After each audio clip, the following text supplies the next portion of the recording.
নমস্কার, ভক্তি চ্যানেলের পক্ষ থেকে আপনাদেরকে স্বাগত।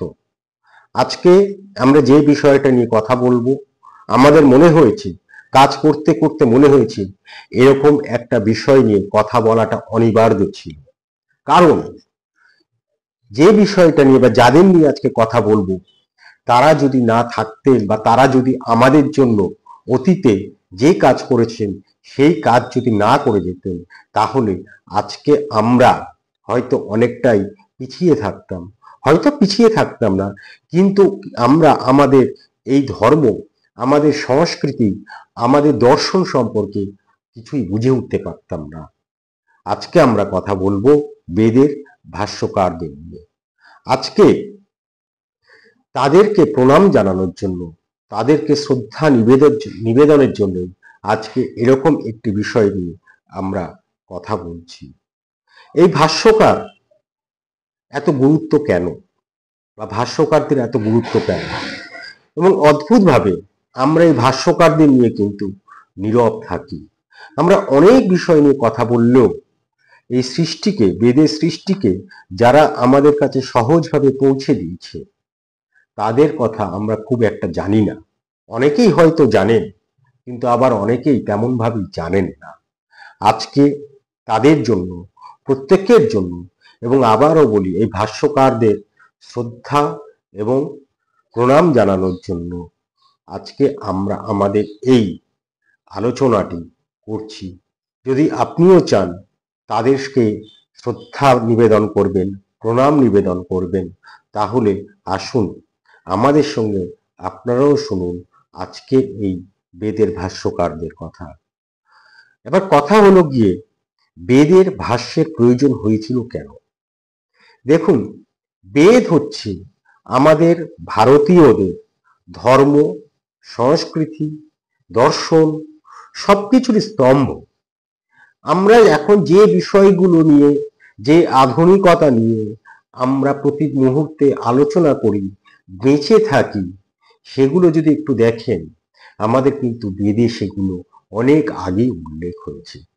কিভাবে আমরা আমাদেরকে প্রশাসনকে পরিচালনা করব, কিভাবে আমরা আমাদের শরীরের চিকিৎসা করব, কিভাবে আমরা আমাদের অর্থনীতিকে এগিয়ে নিয়ে যাব, সবটাই যদি আপনারা দেখেন, এমনকি আমাদের এই যে শিক্ষা, যা ছাড়া আমরা এক মুহূর্ত চলতে পারি না, সেই পাঠ্যক্রম কেমন হওয়া উচিত আমাদের ভারতীয়দের, একসময় সেই পদ্ধতি অবলম্বন করেই চলতো, সেগুলো প্রত্যেকটাই আমাদের এই বেদে কিন্তু রয়েছে। কিন্তু বেদের যে তত্ত্ব, সেই তত্ত্ব ও রহস্য আমরা কিন্তু যদি নিজেরা, যারা আমরা সাধারণ মানুষ, যারা প্রতিনিয়ত শাস্ত্র আলোচনা করি না, শাস্ত্র পড়ি না, সত্যি কথা বলতে কিছুই জানি না, তারা সেই তত্ত্ব আর রহস্যকে সরাসরি বেদ যদি পাঠ করি বুঝতে পারবো না। এই তত্ত্ব ও রহস্যকে সুস্পষ্ট করতে, আমাদের বোঝার জন্য বিভিন্ন সময় বিভিন্ন শাস্ত্রীয় পণ্ডিতেরা বিভিন্ন ভাষ্য তৈরি করেছেন, অর্থাৎ ব্যাখ্যা দিচ্ছেন। খুব সোজাভাবে বললে ব্যাখ্যা দিয়েছেন। সেই পণ্ডিতেরা, সেই শাস্ত্রীয় পণ্ডিতেরা, সেই বিশেষজ্ঞরা, বেদ বিশেষজ্ঞরা সেগুলো তৈরি করে গিয়েছিলেন বলেই আজ আমরা এই যে বেদ, এই বেদ নিয়ে এত কথা বলতে পারি। অনেক শাস্ত্রজ্ঞ পণ্ডিতেরা এই ভাষ্য তৈরি করেছেন। দুঃখের বিষয়, আমরা অনেক ভাষ্য এখন আর খুঁজে পাই না। কিন্তু যারা আগে তৈরি করে গেছেন, যারা শুরুতে করেছেন, পরবর্তী সময় তাদের শিষ্য প্রশিষ্য যারা পরবর্তী সময় করেছেন, এই বেদের ভাষ্য রচনা করেছেন, তাদের বিভিন্ন লেখার মধ্যে দিয়ে, তাদের বিভিন্ন সৃষ্টির মধ্যে দিয়ে আমরা পূর্ববর্তী যারা ভাষ্যকার ছিলেন তাদের কথা জানতে পারি। আসুন আবারও বলি, সেই ভাষ্যকারদের শ্রদ্ধা জানানোর জন্য, তাদেরকে প্রণাম নিবেদনের জন্য একটু তাদেরকে স্মরণ করি। আমাদের 4টি বেদ, এ কথা তো আর নতুন করে বলার নেই। এই 4টি বেদেরই ভাষ্য তৈরি হয়েছিল। এই চারটি বেদের কখনো কখনো আলাদা ভাষ্যকার, কখনো কখনো একই ভাষ্যকার আমরা পাই। যেমন ধরুন আমাদের প্রখ্যাত ভাষ্যকার সায়নাচার্য, সায়নাচার্যকে আমরা একাধিক বেদের ভাষ্যকার হিসেবে দেখতে পাই। আমরা সেই কথায় আসব। প্রথমে আমরা এই চারটে বেদের ভাষ্যকার কারা ছিলেন, প্রত্যেকটা বেদের আলাদা আলাদা ভাষ্যকার কারা, তাদের কথা একটু জেনে নিই। আমরা এই সময় ঋগ সংহিতা, প্রথমে ঋগ্বেদের কথা বলি। আমাদের ঋগ্বেদের প্রায় 15টি ভাষ্য পেয়েছি এবং এই 15 জন ভাষ্যকার আমরা এখনো পর্যন্ত উল্লেখযোগ্য ভাষ্যকার তাদেরকে পেয়েছি। আজকে প্রথমে এই 15 জনের কথা আমরা জেনে নিই। এই 15 জনের মধ্যে একজন হচ্ছেন স্কন্দস্বামী, দ্বিতীয় আমরা পাই তারই শিষ্য বা তার সহকারী, বেদ তো ভাষ্য রচনা করতে গিয়ে সহকারীর প্রয়োজন হয়েছিল, নারায়ণ, উদ্গীত, হস্তামলক, বেঙ্কট মাধব, লক্ষণ, ধনুষ্কযজ্ঞা, আনন্দ তীর্থ, আত্মানন্দ, সায়নাচার্য, রাবণ। এই রাবণ কিন্তু সেই রাবণ নয়, সেই সীতা হরণকারী রাবণ নয়, ইনি একজন শাস্ত্রজ্ঞ পণ্ডিত ছিলেন। সেই রাবণ, মুদগল, চতুর্বেদ স্বামী, দেবস্বামী এবং স্বামী দয়ানন্দ সরস্বতী, এদেরকে আমরা, এই 15 জনকে আমরা ঋগ্বেদের ভাষ্যকার হিসেবে আমরা পাচ্ছি। এই ঋগ্বেদের ভাষ্যকারদের মধ্যে প্রথমেই যে নামটি উল্লেখ করলাম, স্কন্দস্বামী, এই স্কন্দস্বামী প্রাচীনতম ভাষ্যকার বলে পরিগণিত হয়। তার আগে আমরা আর কোনো ভাষ্যকার এবং ভাষ্য খুঁজে পাইনি।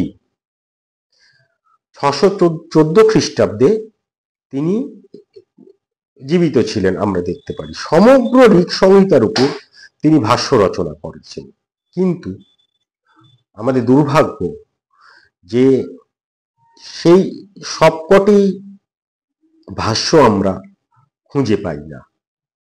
প্রথম অষ্টকের উপর সম্পূর্ণ ভাষ্য পাওয়া গেছে, ঋগ সংহিতার প্রথম অষ্টকের উপর সম্পূর্ণ ভাষ্যটা আমরা পেয়েছি। দ্বিতীয় থেকে পঞ্চম অষ্টক পর্যন্ত আমরা যে ভাষ্য পাচ্ছি তাতে কিন্তু স্থানে স্থানে খণ্ডিত হয়ে গেছে এবং লুপ্ত হয়ে গেছে। যদিও পরবর্তীকালে অনেক শাস্ত্র বিশেষজ্ঞরা, বেদ গবেষকরা তার এই লুপ্ত অংশগুলো পুনরুদ্ধারের চেষ্টা করছেন। তা আপনারা যদি তার এই ভাষ্য, তার নিজ রচিত এবং ভাষ্য এবং তার হস্তলিপি যদি আপনারা দেখতে চান, তাহলে আপনাদেরকে চেন্নাই চলে যেতে হবে। সেই চেন্নাইয়ের যে জাতীয় গ্রন্থাগার রয়েছে, সেই গ্রন্থাগারে তার এই পাণ্ডুলিপি এখনো কিন্তু রক্ষিত আছে। ত্রিবন্দ্রম ও আদিয়ার গ্রন্থাগার, এখানে গেলে আপনারা এগুলো দেখতে পাবেন। তা ঋগ সংহিতার আরো যে সকল ভাষ্যকারদের আমরা পাই, ধরুন হরিস্বামী, আত্মানন্দ, বেঙ্কট মাধব, সায়নাচার্য, দেবরাজজ্ঞা, এই যে ভাষ্যকার, তারা স্কন্দস্বামীর ভাষ্য থেকে বিভিন্ন পংক্তি উদ্ধার করেছেন। আর এর দ্বারা আমরা বুঝতে পারি কেন আমরা এই স্কন্দস্বামীকে আদি ভাষ্যকার বলছি। তার কারণ আমরা যে পরবর্তী এই সকল ভাষ্যকারদের নাম উল্লেখ করলাম, তাদের মধ্যে এই স্কন্দস্বামী রচিত যে ভাষ্য, তার একটা উল্লেখ আমরা দেখতে পাই, তার ভাষ্যের পংক্তি আমরা এখানে দেখতে পাই। তাই আমরা অনায়াসে বলতে পারি স্কন্দস্বামী ছিলেন প্রাচীন ভাষ্যকরদের মধ্যে অন্যতম, শুধু না প্রাচীন ভাষ্যকর বা প্রথম ভাষ্যকর। এরপর আসুন নারায়ণ। এই নারায়ণ স্কন্দস্বামীর ভাষ্য রচনায় সহায়তা করেছিলেন। তারপরেও নিজেও একটি ভাষ্য রচনা করেছেন। তা সম্পূর্ণ ভাষ্য পাওয়া যায় না তার, কেবল পঞ্চম, সপ্তম আর অষ্টম অষ্টকের অংশ বিশেষ তার ভাষ্য পাওয়া যায়। তার এই ভাষ্য অশ্বলায়ন সৌত্রী সূত্রের উপর তিনি একটি বৃত্তিও রচনা করেছেন। এই যে বর্তমানে আমরা নারায়ণী টিকা বলি, সেই নারায়ণী টিকা হচ্ছে তিনি যে অশ্বলায়ন সৌত্রী সূত্রের উপর যে বৃত্তি রচনা করেছিলেন সেই বৃত্তির প্রচলিত নাম। এরপর আমরা পাই স্কন্দস্বামীর আরেকজন সহযোগীকে উদ্গীত তার নাম। তিনিও স্কন্দস্বামীর সহযোগী ছিলেন এবং নিজেও আলাদাভাবে ভাষ্য রচনা করেছিলেন। ঋক সংহিতার দশম মণ্ডলের পঞ্চম সূক্তের পঞ্চম সপ্তম ঋক থেকে দশম মণ্ডলের ৮৩তম যে সূক্ত, সেই সূক্তের পঞ্চম ঋক পর্যন্ত মন্ত্রের উপর তার ভাষ্য আমরা পাই। আত্মানন্দ ও সায়নাচার্য তাদের যে ভাষ্য, তাতে কিন্তু এই উদ্গীতের কথা আমরা উল্লেখ পেয়েছি। তার কারণ আমরা এই পরবর্তীকালের যে ভাষ্যকার, সেই ভাষ্যকারদের মধ্যে দিয়েই আমরা পূর্ববর্তীকালের ভাষ্যকারদের কথা জানতে পারি। তার এই যে ভাষ্য, সেই ভাষ্য কিন্তু যোগ্য প্রক্রিয়ামূলক। তার ভাষ্যের কিছুটা প্রকাশিত হয়েছে, পুরোটা আমরা পাইনি। তা এরপর আমরা যে ভাষ্যকারকে পাচ্ছি তিনি হচ্ছেন হস্তামল। কিংবদন্তি আছে ভগবান শঙ্করাচার্যের খ্যাতনামা শিষ্য ছিলেন এই হস্তামল। তিনিও ঋগ্বেদের উপর একটি ভাষ্য রচনা করেছেন, কিন্তু এই যে তার এই ভাষ্য আমরা এখনো খুঁজে পাইনি। কেবলমাত্র তার পরবর্তী যে সকল ভাষ্যকাররা রয়েছে, সেই ভাষ্যকারদের মধ্যে দিয়ে আমরা তার কথা জানতে পারি। তিনি ওই অশ্বলায়ন শাখার ব্রাহ্মণ ছিলেন এবং ৬৮৪ খ্রিস্টাব্দে তিনি তার এই ভাষ্যগুলো রচনা করেছিলেন বলে, মানে আজ থেকে প্রায় ১৫০০ বছর আগে তার এই ভাষ্য রচনা করেছিলেন, এরকমটাই শোনা যায়। এরপরে আমরা পাই একজন উল্লেখযোগ্য ভাষ্যকার, তিনি হচ্ছেন বেঙ্কটমাধব। বেঙ্কটমাধব এই চোল রাজ্যের যে খ্রিস্টীয় একাদশ শতাব্দীতে তিনি উপস্থিত ছিলেন, এইটি আমরা তার প্রমাণ আমরা বিভিন্ন গ্রন্থে পাই।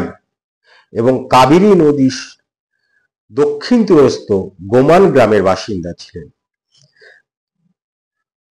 কৌশিকী গোত্রীয় তিনি ছিলেন। তার পিতামহ ছিলেন মাধব, পিতা ছিলেন বেঙ্কট, আর মাতার নাম ছিল সুন্দরী। এটা দক্ষিণ ভারতে একটা চল রয়েছে যে তাদের নামের মধ্যে গ্রামের নাম উল্লেখ থাকে, তাদের নামের মধ্যে পূর্ববর্তী যারা ছিলেন পিতামহ, প্রপিতামহ, পিতা, তাদের নাম উল্লেখ থাকে। তার পিতা ছিলেন বেঙ্কট আর পিতামহ ছিলেন মাধব। সেই তার নামের মধ্যে আমরা এই দুটোই উপস্থিত দেখতে পাই, বেঙ্কট মাধব। তার যে ঋগ্ভাষ্য, তার ঋগ্ভাষ্যের নাম ঋগর্থ দীপিকা। প্রায় সম্পূর্ণ পাণ্ডুলিপি আমরা পেয়েছি এবং ভারত বিভাগের পূর্বে ১৯৪৭ সালে যখন আমাদের ভারতবর্ষ স্বাধীন হয়, যখন স্বাধীন হয় তখন তো ভারতবর্ষটা ভাগও হয়ে যায়, পাকিস্তান আর আমাদের ভারতবর্ষ। সেই ভারত বিভাগের পূর্বে একজন পুস্তক ব্যবসায়ী ছিলেন মতিলাল বারাণসী দাস, তিনি লাহোরের বাসিন্দা ছিলেন। এই যে তার ভাষ্য, এই ভাষ্যে অনেকটা মুদ্রণ করেছিলেন আর প্রকাশিত করেছিলেন। কিন্তু সায়নাচার্য, আমরা যখন সায়নের কথা বলব, সায়নাচার্যের ভাষ্য এত জনপ্রিয়, তার কারণ সায়নাচার্যের ভাষ্য বিস্তৃতি এবং বিশদে রয়েছে। তার এই বেঙ্কটমাধব, যদিও তা মুদ্রিত আকার আমরা পেয়েছি খুব অতীতে, খুব সন্নিকট অতীতে আমরা পেয়েছি 1947 সালে।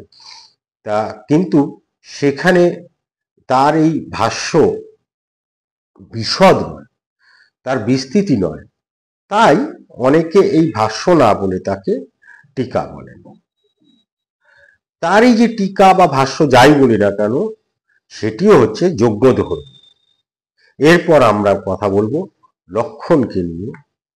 তা খ্রিস্টীয় দ্বাদশ শতাব্দীতে লক্ষণ নামে একজন পণ্ডিত, তিনিও এই ঋগ্বেদের উপর ভাষ্য রচনা করেছিলেন, কিন্তু তার ভাষ্যগুলি আমরা যেমন পাই না, তেমন তার সম্পর্কেও অধিক আর কিছু জানা যায় না। কেবল তার পরবর্তী যে সকল ভাষ্যকার ছিলেন এবং যারা বেদ গবেষক, যারা শাস্ত্রকার, তারা তাদের লেখায় এনার কথা উল্লেখ করেছেন। ধানুষ্ক যজ্ঞা এরপর আমরা পাই ত্রয়োদশ শতাব্দীতে।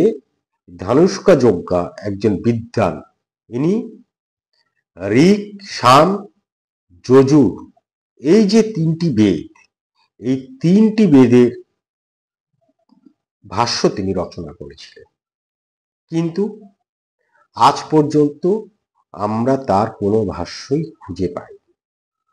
এক্ষেত্রেও আমাদের তার পরবর্তী যে সকল ভাষ্যকার রয়েছে তাদের উপরই আমাদের নির্ভর করতে হয়। এরপর আমরা পাই আনন্দ তীর্থকে। আনন্দ তীর্থ ত্রয়োদশ শতাব্দীর মধ্যভাগ থেকে চতুর্দশ শতাব্দীর প্রথম ভাগ পর্যন্ত জীবিত ছিলেন। অর্থাৎ এই সময়টিতেই তিনি, এই ধরুন 70-75 বছর তিনি জীবিত ছিলেন, এবং এই সময়টাতেই তিনি ঋক সংহিতার প্রথম 40টি সূক্তের উপর ভাষ্য রচনা করেছেন। তিনি বৈষ্ণব ছিলেন, আর তার যে ফলে স্বাভাবিকভাবেই তার যে ভাষ্য, তাতে কি হয়েছে, ভক্তি মার্গ অনুসারী হয়েছে, সেখানে যজ্ঞগন্ধি নেই। এর আগে আমরা যে সকল ভাষ্য পাচ্ছি সেগুলি হচ্ছে সবকটাই যজ্ঞ প্রক্রিয়ামূলক, কিন্তু তার যে ভাষ্য পাচ্ছি তা হচ্ছে ভক্তি মার্গ অনুযায়ী লেখা। তার মতে তিনি বলছেন যে তিনি যেহেতু বৈষ্ণব ছিলেন, আর বৈষ্ণবরা নারায়ণকেই পুজো করেন, নারায়ণকে সৃষ্টিকর্তা সবই মানেন, তাই তার কথা অনুযায়ী বলছেন যে পরম পুরুষ নারায়ণই সর্ববেদ প্রতিপাদ্য এবং একমাত্র তত্ত্ব। এই যে ভাষ্য, তার এই ভাষ্য নিয়ে পরবর্তীকালে অনেক কাজ হয়েছে। আনন্দ তীর্থের এই ঋক ভাষ্যের উপর জয়তীর্থ নামে একজন বৈষ্ণব পণ্ডিত টিকা রচনা করেছেন। আবার নরসিংহ নামে অপর একজন বৈষ্ণব বিদ্বান এই জয়তীর্থের যে টিকা লিখে গিয়েছিলেন তার উপর আবার টিকা লিখেছেন। মানে বুঝতেই পারছেন, এইভাবে তার ভাষ্যটা এগিয়ে গিয়েছে। শুধু না, আনন্দ তীর্থের ভাষ্য জনপ্রিয় হয়েছে। এই 80 বছর, যেটি বলছিলাম 75-80 বছর পর্যন্ত তিনি বেঁচে ছিলেন, এবং যখন থেকে তিনি কর্মের জগতে প্রবেশ করেন তখন থেকে আমৃত্যু তিনি কেবল বেদ নিয়ে, আমাদের বিভিন্ন শাস্ত্র নিয়ে, বৈষ্ণব ধর্মকে নিয়ে তিনি চর্চা করে গেছেন, এগিয়ে নিয়ে গেছেন। এরপর আমরা পাচ্ছি আত্মানন্দকে। এই ত্রয়োদশ শতাব্দীতে আত্মানন্দ ঋগ্বেদের বিখ্যাত অশ্ববামীয় সূক্তের উপর ভাষ্য রচনা করেছিলেন। শঙ্করাচার্যের অদ্বৈত বেদান্ত প্রস্থানের সমর্থক আত্মানন্দ এই ভাষ্য অদ্বৈত বেদান্ত নিষ্ঠ এবং গভীর পাণ্ডিত্যপূর্ণ। তার উল্লেখিত বহু গ্রন্থ, তিনি যে সকল গ্রন্থ উল্লেখ করে যাচ্ছেন, আজকে আমরা কিন্তু খুঁজে পাই না। ফলে আমাদের গ্রন্থ চর্চার ক্ষেত্রে তার যে বিভিন্ন ভাষ্য, তার যে ভাষ্য, শুধু ভাষ্য না, তিনি যে বিভিন্ন সৃষ্টি করে গেছেন, লেখালেখি করেছেন, তার মধ্যে দিয়ে আমরা জানতে পারি। এরপর আমরা পাচ্ছি সেই আমাদের বিখ্যাত ভাষ্যকার, যিনি আমরা না থাকলে বা যিনি ভাষ্য রচনা না করলে হয়তো আমরা কিছুটা পিছিয়েই থাকতাম, সেই সায়নাচার্য। দাক্ষিণাত্যের বিজয়নগর রাজ্যের প্রথম বুক্ক, কম্পন ও সঙ্গম, এই তিনজন রাজার পরপর এই তিনজন রাজার প্রধানমন্ত্রী, পরামর্শদাতা, সভা পণ্ডিত ছিলেন এই সায়নাচার্য। আর ইনি প্রথম ভাষ্যকার যিনি আন্তর্জাতিক খ্যাতি সম্পন্ন হয়েছিলেন। তার ভাষ্য ছাড়া সারা আমাদের বেদ নিয়ে তো কেবল, সারা বিশ্বে কিন্তু বেদ নিয়ে গবেষণা হয়, এখনো হচ্ছে, প্রতিনিয়ত হচ্ছে। সায়নাচার্যের ভাষ্য ছাড়া সেই গবেষণা কিন্তু এগোতে পারবে না। তা তিনি খ্রিস্টীয় চতুর্দশ শতাব্দীতে তিনি তার ভাষ্য রচনা করেছেন, মানে ছিলেন এবং ভাষ্যগুলি রচনা করেছেন। আমরা যদি একটা জিনিস ভাবি যে তিনি কেবল ভাষ্যই রচনা করেছেন, সব সময় পূজা পাঠ এই ব্যাপারগুলি নিয়ে থাকতেন, তা নয়। তিনি, প্রথমেই বললাম, তিনি ছিলেন রাজনীতির লোক, তিনি রণকুশল যোদ্ধা ছিলেন, আবার তিনি এই মন্ত্রিত্ব করেছেন। চম্পল রাজ্যের সঙ্গে বিজয়নগরের যুদ্ধে তিনি সেনাবাহিনী পরিচালনা করেছিলেন এবং চম্পারাজকে তিনি পরাস্ত করেছিলেন। মানে বুঝতে পারছেন, একদিকে তিনি অস্ত্র ধরেছেন, আবার আরেকদিকে তিনি কলম ধরেছেন। একদিকে যুদ্ধ করেছেন, আরেকদিকে তিনি শাস্ত্র রচনা করে গেছেন, বিভিন্ন ব্যাখ্যা দিয়ে গেছেন। এবং মজার ব্যাপার হলো, আমাদের যে চারটি বেদ, চারটি বেদেই কিন্তু তার ভাষ্য আমরা পাই। আরেকটু আমরা এনার সম্পর্কে জানি। এর পিতার নাম ছিল মায়ন আর মাতার নাম ছিল শ্রীমতী। জ্যেষ্ঠ ভ্রাতা যা, তিনিও স্বনামধন্য মাধবাচার্য, এবং কনিষ্ঠ ভ্রাতার নাম ছিল ভোগনাথ। এনার গুরুর নাম ছিল শ্রীকণ্ঠনাথ। বিভিন্ন পণ্ডিতেরা বলেন যে আসলে এই মাধবাচার্য ও সায়নাচার্য একই ব্যক্তি। আমরা যাকে জ্যেষ্ঠ ভ্রাতা বলে জানি, তিনি কেউ নয়, আর আলাদা কেউ নয়, মাধবাচার্য আর সায়নাচার্য। এবং কিংবদন্তি অনুসারে কয়েকটি গ্রন্থের বচনের প্রামাণ্যে সায়নাচার্য ও মাধবাচার্য সহোদর ভ্রাতা ছিলেন, কিন্তু সায়ন ছিলেন মাধবের ছোট ও অন্তেবাসী। এই সায়নাচার্যের বিভিন্ন ভাষ্য আমরা যে পাচ্ছি, সেইটি নিয়ে আমরা একটি আলাদা কোনো আলোচনা করতে পারি, বা আলোচনার দাবি রাখে তার সায়নাচার্যের এই ভাষ্য নিয়ে। আজকে আমরা এটুকুই বলছি সায়নাচার্যকে নিয়ে, তার কারণ আমাদের সময় খুব অল্প আছে। সেই অল্প সময়ের মধ্যে যদি সায়নাচার্যকে আমরা বলতে চাই, তাহলে কিন্তু আমাদের মানে কথা ফুরোবে না। খালি এইটুকু বলতে পারি যে আমাদের প্রাচ্য এবং প্রতীচ্যে স্বমহিমায় সায়নাচার্য বিরাজ করছেন। বেদের আলোচনা করতে গিয়ে সায়নাচার্যকে বাদ দিয়ে আলোচনা করা যায় না। তিনি কি করেন? কৃষ্ণ যজুর্বেদ ও তৈত্তিরীয় শাখার ব্রাহ্মণ ছিলেন তিনি। তাই জন্য সর্বপ্রথমে তিনি কৃষ্ণ যজুর্বেদের সংহিতা, ব্রাহ্মণ ও আরণ্যকের ভাষ্য রচনা করেন। তারপরে ঋগ্বেদের ভাষ্য রচনা করেন। তার এই যে ঋগ্ভাষ্য, এই ঋগ্ভাষ্য কিন্তু তিনি ওই যোগ্য প্রক্রিয়ামূলকই ছিল। তার সায়নের বেদভাগ, যে বেদভাগ ব্যাখ্যা, সেগুলো যোগ্য প্রক্রিয়ামূলক। তার মধ্যে যজ্ঞে বিনিয়োগই বেদমন্ত্রের প্রধান তাৎপর্য।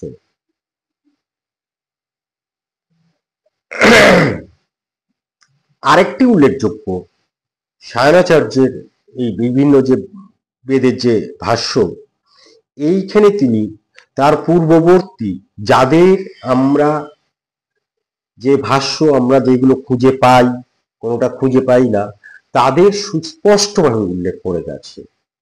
তাই জন্য তার ভাষ্য আমাদের কাছে একটি ঐতিহাসিক দলিল। এত বড় তিনি একটা কাজ করে গেছেন, আর তাই জন্যই তিনি আন্তর্জাতিক ক্ষেত্রে, দেশের ক্ষেত্রে তিনি আজও এত আলোচিত। এরপরে আমরা রাবণকে পাই, যারা আলোচনা গভীরে যায় না, পঠনের গভীরে যায় না, কেবল শোনেন যে বেদের ভাষ্যকার এর নামগুলো জানেন, কোনো কোনো লেখায় পড়েছেন। খুব মর্মাহত হয়েছিলাম সেদিন একটি আলোচনায় লেখা হয়েছে যে রাবণ সুপণ্ডিত ছিলেন, তিনি শিবের উপাসক ছিলেন। এগুলোর পর তিনি বলছেন যে রাবণ বেদের ব্যাখ্যা করেছিলেন। আসলে এখানে সেই রাবণ বলতে তারা সেই সীতাহরণকারী রাক্ষস শ্রেষ্ঠ রাবণের কথা বলছেন। কিন্তু এই রাবণ যিনি বেদ ভাষ্য করেছিলেন, বেদের ব্যাখ্যা লিখেছিলেন, এই রাবণ অন্য আরেকজন। কোনো কোনো ব্যক্তি বলেন যে পণ্ডিত সায়ন ও রাবণ একই ব্যক্তি, কিন্তু এটা কিন্তু সম্পূর্ণ ভ্রান্ত ধারণা একটা। সায়ন আর রাবণ দুজন আলাদা আলাদা ব্যক্তি শুধু ছিলেন না, এরা আলাদা আলাদা সময়ের ছিলেন। মল্লারি, দৈবজ্ঞ, সূর্য পণ্ডিত প্রভৃতি বেদ শাস্ত্র নিঃশান্ত পণ্ডিতদের যে গ্রন্থ, সেখান থেকে জানা যায় এই রাবণ একজন বিদগ্ধ পণ্ডিত আর দার্শনিক ছিলেন। রাবণের যে ব্যাখ্যান শৈলী, সে ব্যাখ্যান শৈলীও কিন্তু সায়নের থেকে সম্পূর্ণ আলাদা। সায়ন ভাষ্য কি? সায়ন ভাষ্য হচ্ছে যজ্ঞনিষ্ঠ, এবং কিন্তু রাবণের যে ভাষ্য সে আধ্যাত্মিক ভাবনিষ্ঠ। তার মধ্যে যজ্ঞর থেকেও তিনি আধ্যাত্মিকতা ওপর বেশি জোর দিচ্ছেন। আধ্যাত্মিকতার যে দর্শন, সেই দর্শনকে তিনি এগিয়ে নিয়ে গেছেন। দার্শনিক আত্মানন্দ বেদব্যাখ্যান রাবণের ন্যায় আধ্যাত্মিক নিষ্ঠ ছিলেন। তার বেদ ব্যাখ্যাও সেটা আমরা পাই। জনশ্রুতিতে বলে যে যজুর্বেদের উপরই রাবণ ভাষ্য রচনা করেছিলেন, কিন্তু সেইটি এখনো আমরা পাই না। পরবর্তী যে সকল ভাষ্যকার, তাদের লেখার মধ্যে কেবল আমরা উল্লেখ পাই তিনি ঋক সংহিতার একটি পদপাঠ্য রচনা করেছিলেন, কিন্তু মাত্র সপ্তম অষ্টকের পদপাঠের কিছু পাণ্ডুলিপি আমরা পাই। বহু স্থানে তিনি যে প্রচলিত পদপাঠ, সেই পদপাঠ তিনি পরিহার করে একটি নিজের মতন করে পদপাঠ রচনা করেছিলেন, এবং পরবর্তীকালে তার সেই পদপাঠ উদ্গীত ও দুর্গাচার্য সেই পদপাঠকে সমর্থন করেছে। কেউ একজন নিজের পদপাঠ লিখে দিলেই তো হয় না, তার একটি যুক্তি থাকবে, তার একটি যুক্তিগ্রাহ্য ব্যাখ্যা থাকবে, এবং সেটি অন্যান্য শাস্ত্রজ্ঞ, অন্যান্য পণ্ডিতদের কাছে গ্রহণীয় হতে হবে। তাহলেই সেই পদপাঠ গ্রহণীয় হয়ে ওঠে, এবং সেই পদপাঠ একটি নতুন দর্শন হয়ে ওঠে। রাবণের ক্ষেত্রেও তাই হয়েছিল। আসলে রাবণ হচ্ছে একজন পণ্ডিত, একজন দার্শনিক ছিলেন। ফলে তিনি যখন নতুন কোনো পদপাঠ রচনা করেন, তাহলে তা অবশ্যই গ্রহণীয় হয়, এবং এইটাই হচ্ছে তার এই একদম নতুন যে পদপাঠ, সেই পদপাঠই হচ্ছে তার নিজস্ব পদপাঠই হচ্ছে তার ভাষ্যের মূল দিক। ঋক সংহিতা ও যজুর সংহিতার উপর রাবণের সমগ্র ভাষ্য যদি আমরা সত্যিকারই খুঁজে পেতাম, তাহলে হয়তো অনেক সূক্ত, বেদের যে অনেক সূক্ত রয়েছে, তার অর্থোদ্ধার করা আরো সহজ হয়ে যেত। এরপর আমরা কথা বলবো মুদ্গলকে নিয়ে। এই মুদ্গল সম্পর্কে বিশেষ কিছু জানা যায় না, ব্যক্তি জীবন সম্পর্কে আমরা বিশেষ জানতে পারি না। প্রথম অষ্টকের সম্পূর্ণ এবং চতুর্থ অষ্টকের 5টি অধ্যায়ের উপর তার ভাষ্য পেয়ে গেছি আমরা। এবং ওইটুকুতেই আমাদেরকে সন্তুষ্ট থাকতে হয়েছে। তিনি পঞ্চদশ শতাব্দীতে তার এই ভাষ্য রচনা করেছিলেন, এটুকু আমরা জানতে পারি, কিন্তু সবটা আমরা পাই না। আজকে সেই মুদ্গল্প আমরা আমাদের শ্রদ্ধা নিবেদন করছি। চতুর্বেদ স্বামী, এই চতুর্বেদ স্বামী সম্পর্কে আমরা অনেক তথ্য পাই। আসলে তখন আমরা আস্তে আস্তে এগিয়ে এসছি, আধুনিকতার দিকে এগিয়ে আসছি। আমাদের ইতিহাস সংগ্রহের প্রবণতা এবং উপাদান আমরা খুব সহজেই পাচ্ছি। তাই চতুর্বেদ স্বামী সম্পর্কে, সায়নাচার্য সম্পর্কে আমরা যতটা, স্কন্দ স্বামী সম্পর্কে যতটা আমরা জানতে না পারি, হ্যাঁ, পরবর্তীকালে যারা ছিলেন হস্তামলক, উদ্গীত, বেঙ্কট মাধব সম্পর্কে যত না জানতে পারি এবং তাদের যে ভাষ্য সেগুলো যতটা না আমরা সংগ্রহ করতে পেরেছি, পরবর্তীকালে যারা এসেছেন, যে সময় আমাদের সভ্যতা অনেকটা এগিয়ে গেছে, আমরা অনেকটা সচেতন হয়েছি ইতিহাস সংগ্রহের ক্ষেত্রে, তখন থেকে আমরা জানতে পারি। সেরকমই চতুর্বেদ স্বামী সম্পর্কে আমরা ভালো অনেকটাই জানতে পারি। তা ইনি খ্রিস্টীয় ষোড়শ শতাব্দীর মানুষ ছিলেন। ঋক সংহিতার অংশ বিশেষের উপর চতুর্বেদ স্বামী ভাষ্য রচনা করেছিলেন। ইনি শ্রীকৃষ্ণের একনিষ্ঠ ভক্ত ছিলেন, আর তাই জন্য তার যে মন্ত্রের ব্যাখ্যা, সেই ব্যাখ্যা কিন্তু শ্রীকৃষ্ণনিষ্ঠ। ঋগ্বেদে কোনো ভাষ্যকারী এই শ্রীকৃষ্ণ নিষ্ঠ যে ব্যাখ্যা সেটা মেনে নিতে পারেনি, যদিও ঋক সংহিতার একটি মাত্র মন্ত্র হতেই এই ভাষ্যকার শ্রীকৃষ্ণ কর্তৃক পুতনাবধ, কংসবধ, গোবর্ধন পর্বত ধারণ, কৌরব পাণ্ডবের যুদ্ধ প্রভৃতি অসম্ভব অর্থ তিনি বের করেছেন। আর এই জন্যই পরবর্তী ভাষ্যকাররা তার এই ভাষ্যকে মেনে নিতে পারেন। আসলে তার ভাষ্যের মধ্যে অনেক কল্পনা ছিল,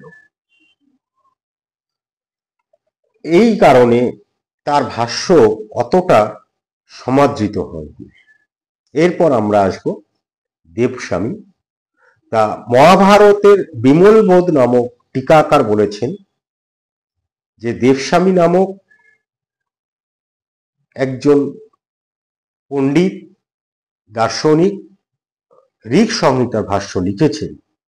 এটি আমরা সেই মহাভারতের বিমল বোধ নামক টিকাকারের টিকা থেকে জানতে পারি, কিন্তু এর বাইরে আমরা আর কিছু এনার ভাষ্য সম্পর্কে জানতে পারি না।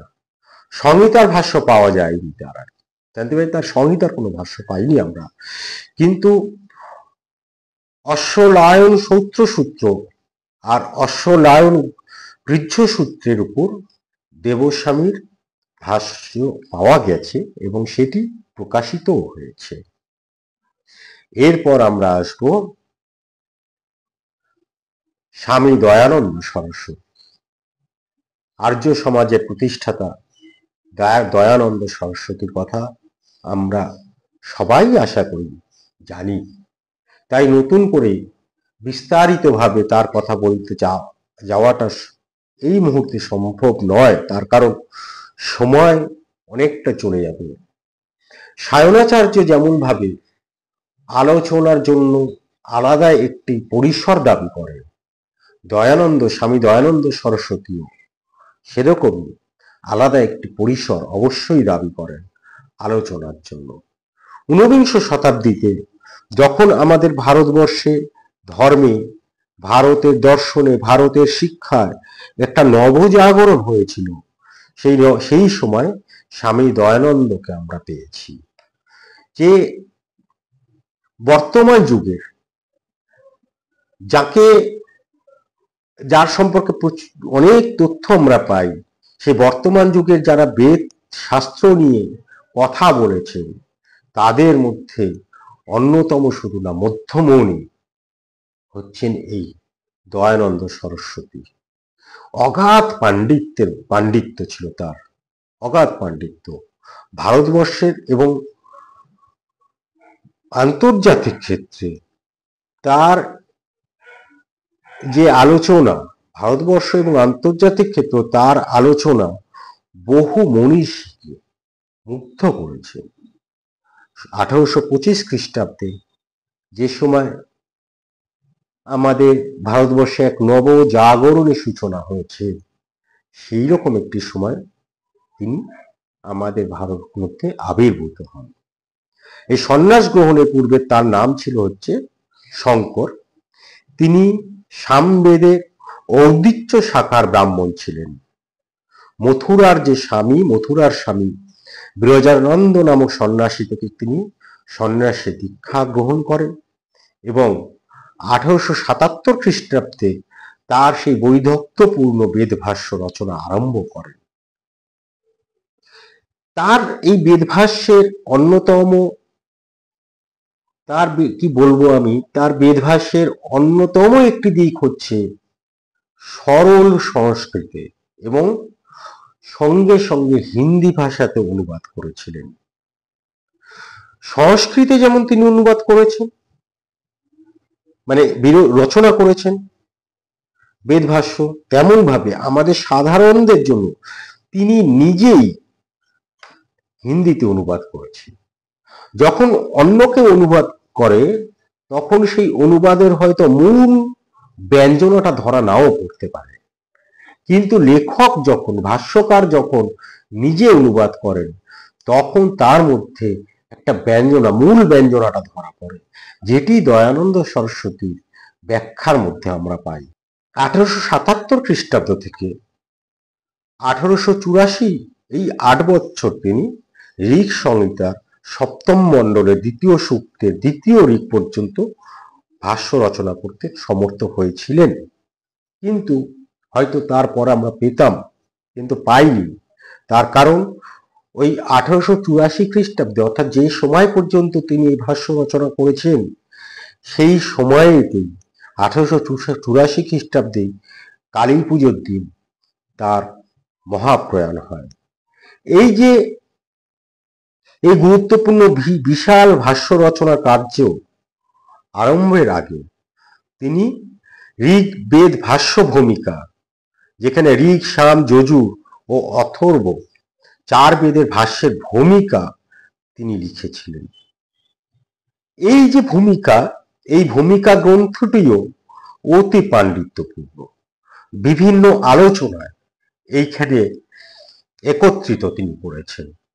এই 4টি যে বেদ, এই 4টি বেদের ভাষ্যের ভূমিকাও আলাদা করে যদি আমরা পড়ি, আমরা আমাদের বেদ সম্পর্কে, আমরা আমাদের বৈদিক দর্শন সম্পর্কে আলাদা একটি জ্ঞান অর্জন করতে পারব। এরাই ছিলেন আমাদের বেদের প্রধান ভাষ্যকার। এছাড়াও প্রত্যেকেই প্রধান, অপ্রধান কেউ নয়। প্রত্যেকেই আমাদের বেদ সাহিত্যকে, আমাদের ভারতীয় দর্শন, আমাদের ভারতীয় ধর্ম সংস্কৃতিকে উপলব্ধ করার জন্য যে সকল ভাষ্য রচনা করে গেছেন, তা প্রত্যেকেই আমাদের কাছে প্রণামের যোগ্য, শ্রদ্ধার যোগ্য। এদের বাইরেও যাদের কথা বলতেই হয়, সৌনক, উবট, গৌরধর, মহীধর, আনন্দবোধ, অনন্তাচার্য, হলায়ুধ এবং ভরত স্বামী, দৈবজ্ঞ সূর্য পণ্ডিত, এদের কথা বলতেই হয়। এরা প্রত্যেকে আলাদা আলাদা করে ভাষ্য রচনা করেছেন। তাদের কারোর ভাষ্য আমরা খুঁজে পাই, কারোর ভাষ্য মুদ্রিত আকারে পাই। এই গেল আমাদের আজকে ভাষ্যকারদের নিয়ে একটি উৎসর্গকৃত, তাদেরকে আমরা এই এপিসোডটি উৎসর্গ করলাম এবং তাদেরকে প্রণাম জানিয়ে, তাদেরকে শ্রদ্ধা নিবেদন করে আজকে আমরা আমাদের কথা শেষ করছি। যদি আপনাদের ভালো লেগে থাকে তাহলে অবশ্যই আপনারা আগামী দিনে আমাদের সঙ্গে থাকুন, আমাদের কাছে আসুন এবং আমাদের এগিয়ে যেতে উৎসাহিত করুন। আর পারলে আজকে সাবস্ক্রাইব করে রাখুন আমাদের চ্যানেলটি, যাতে প্রত্যেক মুহূর্তে আপনারা খুব দ্রুতই নোটিফিকেশন পেয়ে যেতে পারেন। ভালো থাকবেন, ভালো রাখবেন, আনন্দে থাকবেন, আনন্দে রাখবেন। ধন্যবাদ, নমস্কার।